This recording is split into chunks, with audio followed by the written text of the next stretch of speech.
మధ్యలో ఎప్పుడు 10 గంటల నుంచి అండి లైన్ కాసుకొని ఉన్నాం. మధ్యలో ఇలాంటి ఊళ్ళు మధ్యలో దూరిపోయి ఇచ్చేస్తున్నారు. మీరు వచ్చారు, మీరు ఎక్కడ, మీరు లేదు, అతన్నే ఉండిపోండి చెప్తాను ముందలో అతను వెనక్కి అతను తీసుకుంటాడు వెనక్కి అయిపోయాడు. అమ్మవారికి పంచామృతాలతో అభిషేకం ప్రక్రియ కొనసాగుతోంది. అభిషేకం అనంతరం అమ్మవారి దర్శనాలు యథాప్రకారంగా కొనసాగుతాయని దేవస్థానం వారు తెలియజేస్తున్నారు. కాబట్టి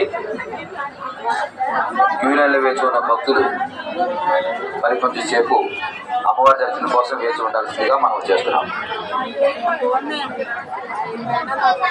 గోపాలపట్నం సమీపంలోని ఆరు వెంకటాపురం నుంచి వచ్చిన మేసాల లక్ష్మి గారు, మీరు ఎక్కడున్నా సరే రామాలయం వద్ద ఉన్నటువంటి కమాండ్ కంట్రోల్ సెంటర్ వద్దకు రావాలమ్మా. మీకోసం మీ అమ్మాయి సత్యవతి గారు ఇక్కడ వేచి ఉన్నారు. మీకు రామాలయం తెలియపోయినట్లయితే మీ పక్కన ఉన్నటువంటి పోలీసు వారిని సంప్రదిస్తే వారు ఇక్కడ తీసుకువస్తారని మనం చేస్తున్నాం. మీకోసం మీ అమ్మాయి సత్యవతి గారు వెయిట్ చేస్తున్నారు ఇక్కడ.